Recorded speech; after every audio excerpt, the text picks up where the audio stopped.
Today I'm going to tell you two absolutely chilling real-life stories that will leave you speechless. These tragedies are so shocking that they'll make you question everything about gaming addiction. These aren't urban legends, these are documented cases that really happened. Stay with me for these bone-chilling true stories. January 2015, a cold winter day in Kaohsiung, Taiwan's second-largest city. A 32-year-old man named Xie walked into an internet cafe in the city center. Nobody knew that this would be the beginning of his final 3 days on Earth. Xie was passionate about online gaming. Whatever his profession was, he spent all his free time gaming. When he entered that internet cafe, he thought it was just going to be another regular gaming session. But as hours passed, he became completely consumed by the game. The first day seemed normal. Xie was playing his game, occasionally drinking water, maybe snacking a little. The internet cafe staff were used to this. Regular customers would game for hours. But when evening came, Xie didn't even think about leaving. Day 2, Xie was still in the same chair. His eyes were locked onto the screen. Other gamers around him came and went, but he remained there. The cafe staff started getting a bit worried, but they didn't think to intervene. After all, customer satisfaction was important. Day 3 was the day of disaster. Xie no longer looked normal. His face was pale, his eyes were bloodshot.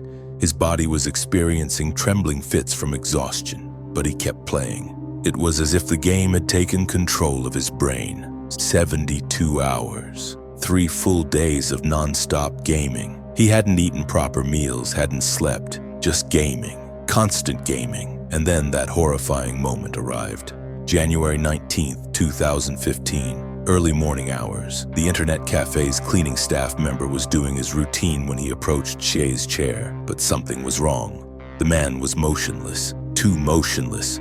"Sir? Sir, wake up!" The staff member called out. No response. Xie was sitting slumped forward in his chair, motionless. His hands were still on the keyboard, his eyes still looking at the monitor, but he wasn't breathing. The panicked staff member immediately called emergency services. When the ambulance arrived, paramedics confirmed that Xie was already dead.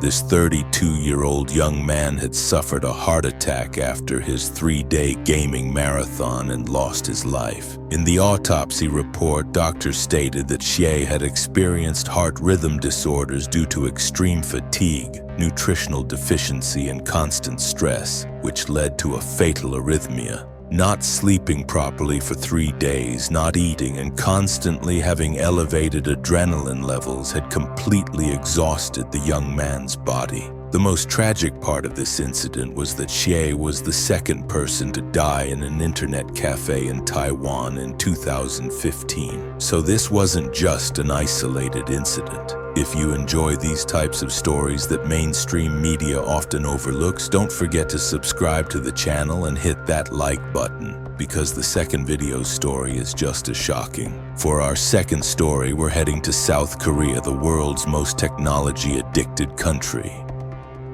This story is about a horrific incident that cost not just one person's life, but also that of an innocent baby. In 2010, South Korea shocked the world with devastating news.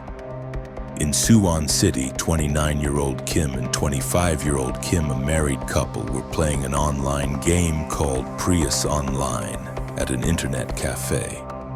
In this game, they were raising a virtual child named Anima. The irony was that while they were caring for their virtual child, their real 3-month-old baby Sarang was starving at home. Sarang, this name means love in Korean. Tragically, this love would never receive the attention it deserved from its own parents. The couple spent up to 12 hours a day taking care of Anima. In the virtual world, they were perfect parents. They fed their virtual child, played with it, raised it. But in real life, their own biological child, Sarang, was only fed once a day and left to deal with hunger the rest of the time. The Kim couple would leave home in the morning and head straight to the internet cafe. There they would game for hours, returning home late in the evening. When they returned home, they were so exhausted that they didn't properly care for Sarang. They would feed the baby but show no affection. They wouldn't play or talk with the child because they believed they had used up all their energy in the virtual world. Neighbors heard the baby crying for long periods. However, in South Korea, interfering with neighbors' business isn't well received, so nobody intervened. Little Sarang would cry alone for days, searching for her parents' love. Days turned into weeks. The Kim couple became increasingly addicted to gaming. There were even days when they didn't come home at all.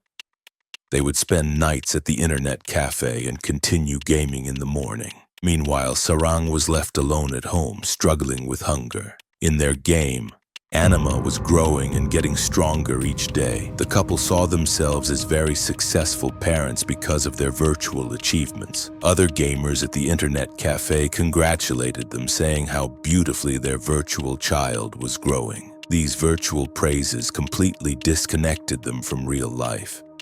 Until that horrific day on September 24th, 2009. That day, the Kim couple was at the internet cafe as usual.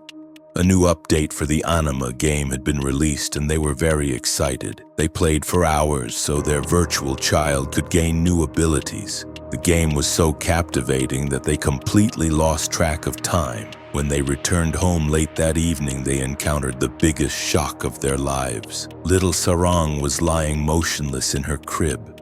She was so quiet, so still. In panic, they touched the baby. Her body was cold. Sarang was no longer breathing. The 3-month-old baby had lost her life due to prolonged malnutrition and neglect. The frantic couple immediately rushed to the hospital, but it was too late. Doctors announced that Sarang had died from malnutrition, literally from starvation. A police investigation began.